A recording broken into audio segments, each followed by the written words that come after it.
Yan nga yung aming gagawin para hindi na kayo makapang-abuso. Ginagamit ninyo yung Senado sa mga personal na mga interest ninyo. You just imagine yung ginawa ninyong Senate investigation in aid of legislation. Hindi man in aid of legislation, kundi in aid of destabilization. Yung sa issue ng pulburon na yung witness ninyo, isang certified jukebox king. Yung dating PDEA agent, yung yung pangalan nun, isa ring kalbo. Si Morales, na dahil lang sa butas ng bond paper, authentic na sa'yo. Di ba? Hindi namin yun nakakalimutan, Senator Bato. Yung pinagagawa ninyo sa Senado, mga walang kakwenta-kwentang investigation na inyo pong sinusulong. Hindi man po in aid of legislation, kundi in aid of Inday. Para pag nag-alsa yung tao, nag-people power, buo po yung designated survivor. Alam namin yung inyong agenda. Huwag kami ba to?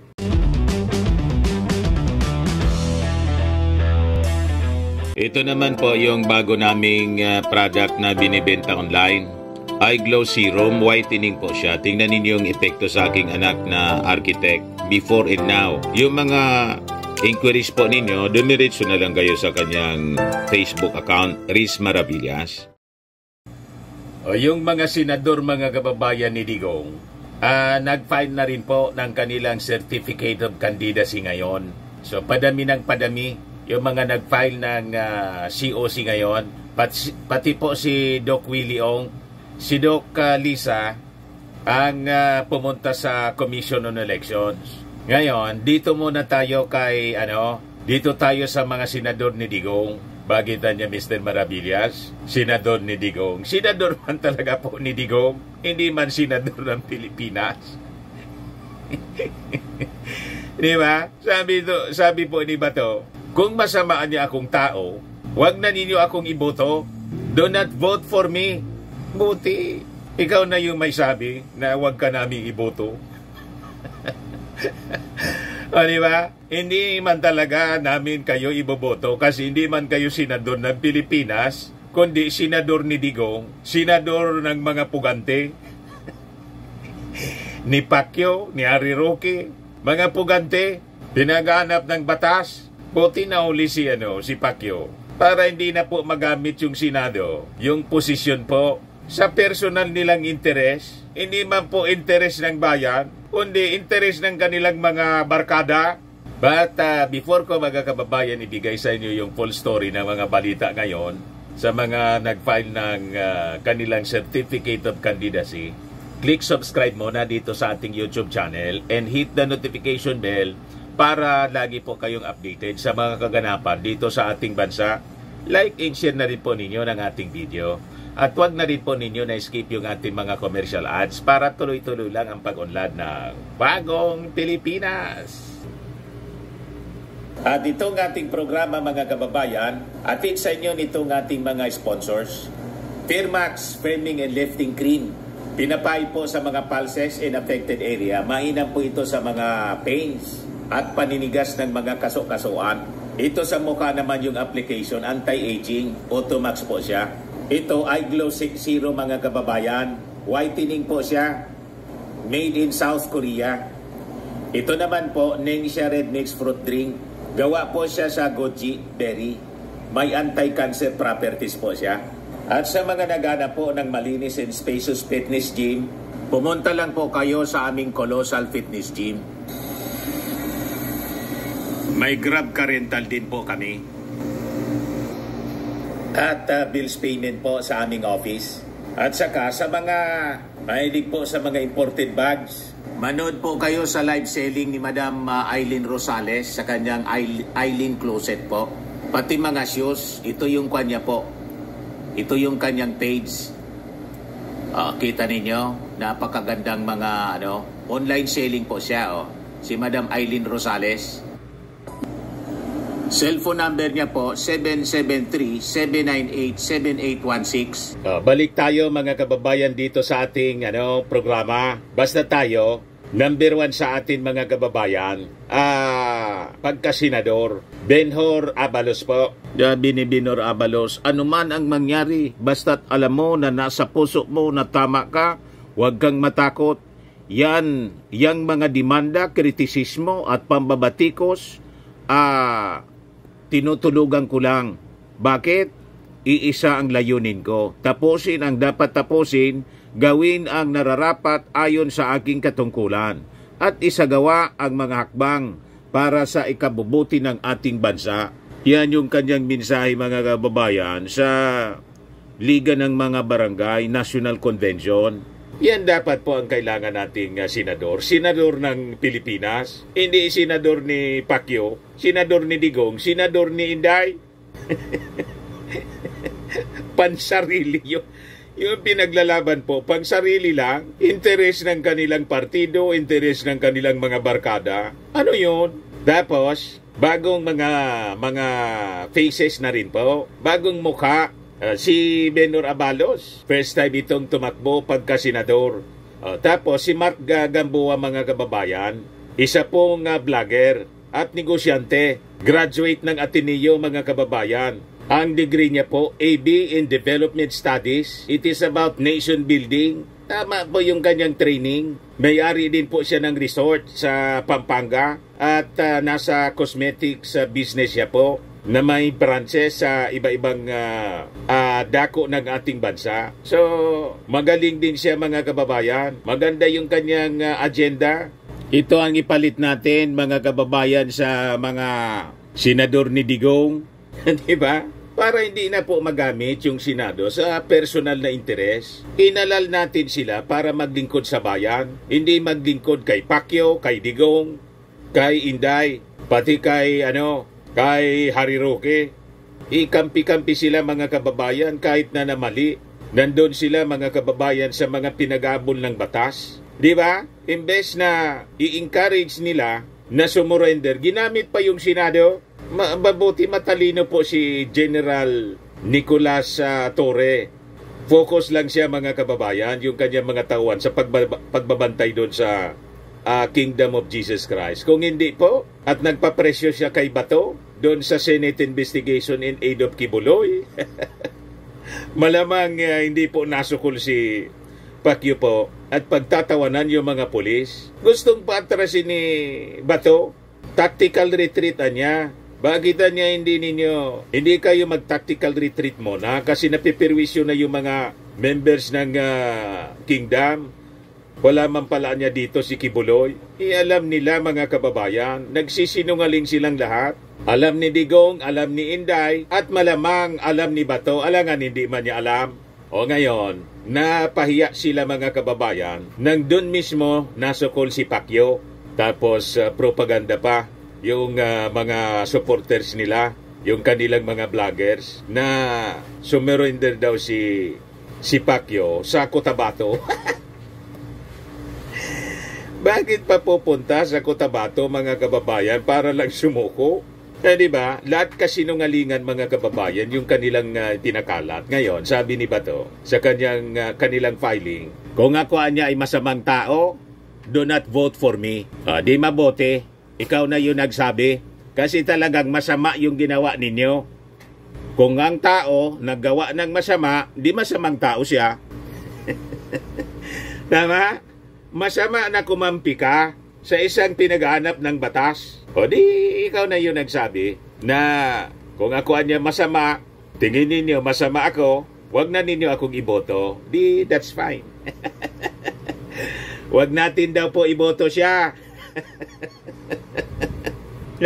If you think Bato is a bad person, then please, by all means, do not vote for me. Yan nga yung aming gagawin para hindi na kayo makapang-abuso. Ginagamit ninyo yung Senado sa mga personal na mga interest ninyo. You just imagine yung ginawa ninyong Senate investigation in aid of legislation. Hindi man in aid of legislation, kundi in aid of destabilization. Yung sa issue ng pulburon na yung witness ninyo, isang certified jukebox king. Yung dating PDEA agent, yung yung pangalan nun, isa ring kalbo. Si Morales, na dahil lang sa butas ng bond paper, authentic na sa'yo.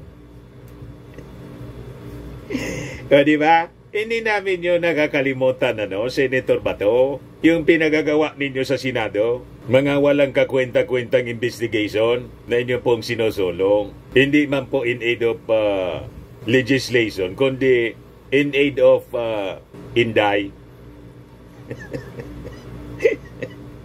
Para pag nag-alsa yung tao, nag-people power, uupo yung designated survivor. Alam namin yung inyong agenda. Huwag kami ba to? Yan sabi niya dito. I leave it up to the people. The people know better. What is the real score? Taong bayan ang magde-decide kung talagang totoo yan o hindi. Then, makikita natin yan, magiging result ng eleksyon. Kung sila ay naniniwala na si Bato ay masamang tao, then please, by all means, do not vote for me. Ayos na. Nakapag-desisyon na yung mga mamamayang Filipino. Siyempre, may boboto pa rin sa'yo. Yung mga supporters ni Digong at ni Inday. Wala man kaming pakidon sa desisyon ng mga supporters ninyo. Kami, yung mga neutral, i-educate namin yung mga mamamayang Filipino ng mga tulad po ninyo. Walang puwang sa Senado. O yan sila, nag-file mga kababayan. Sumama sa pag-file para makaipon ng maraming tao. Yan, si Philip Salvador, si Bato, pagkatapos si Bongo. Tatakbo sila na senador ni Digong. O ngayon, during the press conference, bawat kandidato po, binibigyan ng pagkakataon na paabot ng statement at yung media makapagtanong. Si Philip Salvador po, ang tagal na makapagsalita, grabe nervyos. Pawisan mga kababayan pinagpapawisan si Philip Salvador. Nagbasa na lang ng kanyang script. Ayan ba? Oh. Umawak sa kanyang dibdib. Magandang tanghali po sa kanilang lahat.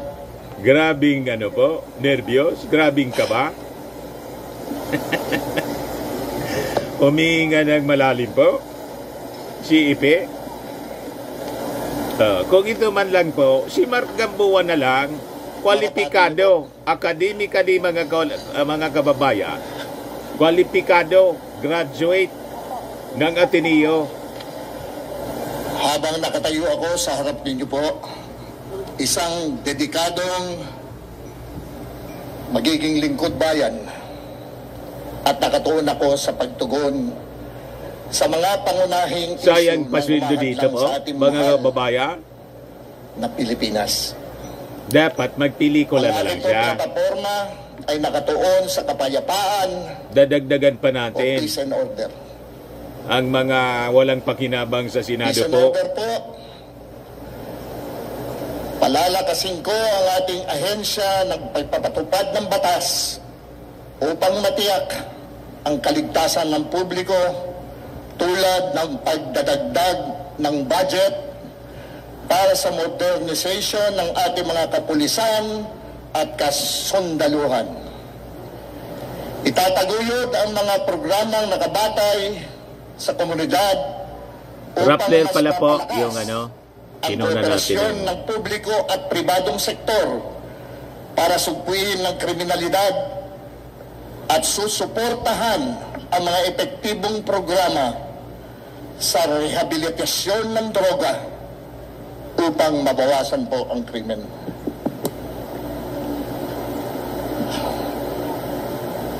Ano na?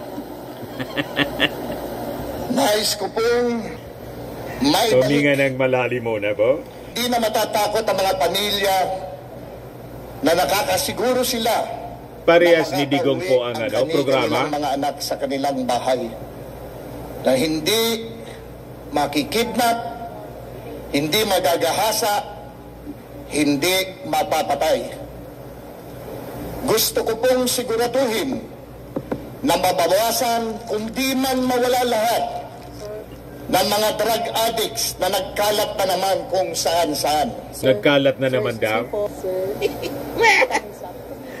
You see? I-wrap up ko na lang po.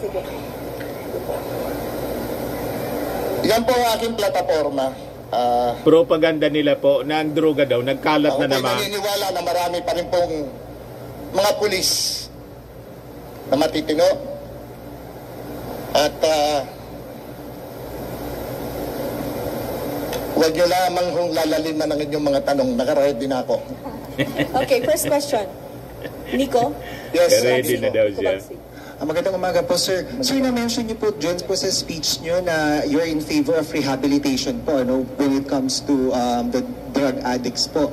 Does this mean na you don't agree po with the war on drugs of former President Rodrigo Duterte na libo-libo po yung napatay? Ay, hindi po. Ako po'y naniniwala doon sa ginawa niya kasi nakabuti dito sa atin. Pero ngayon po, ang sa akin naman, bigyan din natin ng pag-asang ma-rehab yung mga addicts. Kasi po, maski na mga addicts yan, meron pa rin pamilyang nagmamahal sa kanila. Bigyan din natin na makabalik sila sa lipunan. Hindi po tulad ng programa ni Digo. Kasi kay Digo, makabalik sa lipunan at kailangan mo, di ba? Wala naman po ako sinasabing papatayan eh. Ang sinabi ko po, hulihin at parihab.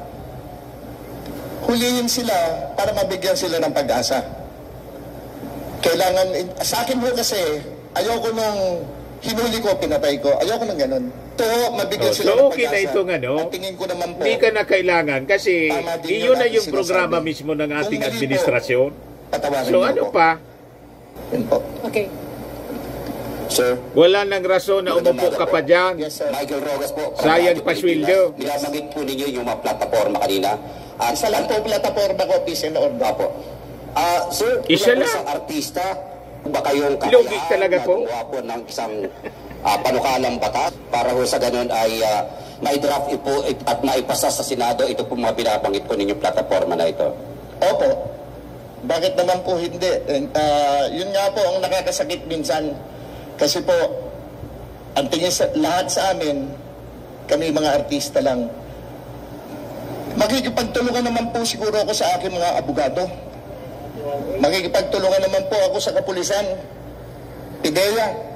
Lahat po yan. Hindi ko naman po aakuin ko na Ang problema, paano mo yun i-defend? Meron akong Alangan man yung oras abogado din mo, siya pa yung mag-defend. na makapag-usap Ikaw sa nakaupo kanila lang. para Di yung maayos abogado mo ko na ang lang ang dapat patakbuhin. Sir, follow-up question lamang po. Di ba? BI po sa pagiging artista, ano pa ho yung inyong experience na maaari pong maging batayan ng mga botante para po kayo ay iboto? Simple lamang po. Siguro po sa loob ng ilang taon na pag-ikot ko po sa buong Pilipinas, nakikita at nakakausap ko naman po at nalalaman ko kung ano mga hinaing ng mga tao. At yun po ang aking pinakahawakan dahil nga po ako'y bumababa hanggang sa grassroots po ang pinupuntahan ko. Nala ko ano ang kanilang Hindi ka man lang ang pangangailangan, umiikot kung sa ano buong po Pilipinas. ang kanilang hinaing. Hinihingi At nila pumupunta sa kanilang mga grassroots, lugar di na ba? naranasan ng mga adik. Mas naintindihan yan yung grassroots ni Benor Abalos. Nagkalan kung saan-saan. Kaya kung maaari po, kung ako po'y mabibigyan nila ng pagkakataon, gagawin ko po ang lahat. Tatanggalin ko ho ang pagod sa aking katawan para maiayos ko po kung ano yung mga hinaing, lalo na po ng mga magulang. Susunod pong tatanong. Meron pa po? Okay. Sherry Ann, ABS-CBN po. Ma'am, Yes, sir. Magandang hapon po. Sir, Maliban dun sa gagawin nyo, kung kayo'y mananalo, Senador, sabi niyo nga po, kukonsulta kayo sa mga abogado, sa mga pulis. Pero bago yun, sir, during the campaign, habang ngayon naliligaw kayo ng mga botante, ano yung mga paghahanda na ginagawa po ninyo para eventually, dun sa possibility na magiging senador kayo, pagkatapos po ay syempre from time to time, natatanong kayo, posibleng maharap kayo sa debate. Ano po yung mga paghahanda po ninyo? Pinaghahandaan ko po, yun lamang pong nasa aking puso at nasa aking isipan na nakikita ko at nalalaman ko. Realidad po. Yun po ang hindi mawawala sa akin, ang realidad. Kasi po, nagkalat na naman ng korupsyon dito. Nagpaparinig Pagka ko. ang korupsyon po nandyan, ang krimen po hindi mawawala. Kapag ang korupsyon po nandyan, lalo pong maghihirap yung mahihirap. At kapag yung korupsyon nandyan, yung korupsyon po nandun sa confidential fund. Nilang bumalik sa droga. Kasi yun ang pantanggal ng kanilang... Tama ba? Nayaw nga pong ipaliwanag ng kanyang kaalyado. Philip, ano yung main motivation ninyo? Bakit sa dulo naisip nyo magsesenador ako? Bakit hindi ibang posisyon na mas nakadirekta sa tao? Bakit po Senado agad? Ang totoo po, mga tao po ang nagsabi sa akin tumakbo ko senador. Mga helpless and the hopeless po ang nagsasabi sa akin tumakbo Yung ko mga members man lang yata ni Pacquiao. Una, ang ating Panginoon Diyos. Pangalawa, ang mga tao. So, Saka si Digo. po, kung ano man po mangyari, I will run as a senator. I will join the race, and I will finish my race whether I win or lose. Thank you very much. Thank you po. Ayan po si Philip Salvador. Ano tingin ninyo mga kababayan? Anyway, malabo man po na manalo. Pati nga ngayon si Bato, namimiligro po. Gusto lang nila mga kababayan na magkandidato para magkaroon sila ng numbers kung papalarin sila sa Senado. Kasi may nakaambang impeachment po kay Inday Sara. Pag na-impeach mga kababayan ng Congress, isasubmit yan sa Senado. So, kailangan nila ng mga kakampi. Yung karamihan doon sa mga senador, mga kababayan, na dati nilang kakampi, sumama na po sa administrasyon tulad ni Tolentino, ni Cayetano, ni Villar, nasa alyansa na ng Bagong Pilipinas. Ito ngayon yung usap-usapan, sabi rito sa balita, October 3. Ngayon pa lang, pinalabas yung balita, Duterte allies de la Rosa go to follow protocols if looming Sara impeachment reaches Senate. Ito pa, planado, Marcoleta says, committee kick out, exclude him from impeachment talk. Si Marcoleta tatakbo din. Kaya importante po yung mga kaalyado ni Digong, lahat nating ishoot sa inidoro po. Di bali dilawan na lang po ang ipalit ninyo. Kasi mga dilawan na senators, mga kababayan, anti-Duterte rin, anti-Inday, pero never po sa mga kaalyado nila. Kasi po, ang mga senador nila, hindi man po yung kapakanan ng ating mga mamamayang Filipino ang inuuna, kundi yung alyansa sa kanilang mga sponsors at mga barkada, tulad po ni Pacquiao. Payag kayo sa ganon? Yun din ang sadya nito. Kaya tumakbo pagka-senador para iligtas lang ito. Yan sabi dyan. At a glance, Sagip Party List Representative Rodante Marcoleta claimed that he was kicked out of his committee memberships in the House of Representatives as a way to exclude him in the discussion once an impeachment complaint against his political ally, Vice President Sara Duterte, gets filed. Yung sarili niya, hindi niya nasagip, tinanggalan ng mga committees. Di ba? Balido naman po yung mga pagtatanong ng Congress. Pinapariwanag si Inday, mga kababayan, kung paano ginastos yung pera ng bayan. Imbis na sagutin, mga kababayan, kung ano-anong palusot ang ginagawa. At yung mga guest resource persons na in-invite galing sa kanyang opisina, binawalan niya na hindi magsalita. Tama ba yon? So ayaw niya ng transparency, mga kababayan, sa paggastos ng kwarta. At itong mga kakandidatong senador, ang intensyon para isagip lang siya. Tama ba yon? So yun ang kanilang intensyon sa pagtakbo. Hindi para maglingkod sa ating bayan, kundi maglingkod sa kanilang sponsor, maglingkod sa kanilang kaalyado sa politika. Hindi natin paintulutan, mga kababayan, ang ganyang uri ng agenda. Personal po yung kanilang agenda. Ngayon sabi rito, kung kami ay papalarin sa 20th Congress, pagbabasihan natin ang kanilang ebidensya, sabi po ni Go. When asked if De La Rosa would support Duterte if the looming impeachment case reaches the Senate, the former Philippine National Police Chief responded that he will first review the article of impeachment. I will still have to read the articles of impeachment, then I will decide. The question of impeachment was raised on October 2 by Gary Alejano, a party list aspirant running under the Magdalo party list, who said that if elected to the House of Representatives, they might file an impeachment complaint against the Vice President. As a background, on September 25, Congressman Joel Chua ng Maynila, chairperson of the House Good Government Committee, said that Duterte's alleged misuse of public funds involves amounts that have already breached the legal threshold for plunder. Plunder po ang kaso, corruption, impeachable offense. So ngayon sila kumakandidato para pag nanalo, ang intensyon nila, iligtas si Inday. May ganon, mga kababayan. So malinaw, hindi para sa interes ng bayan, kundi interes, mga kababayan, ng kanilang patron, ng kanilang political ally.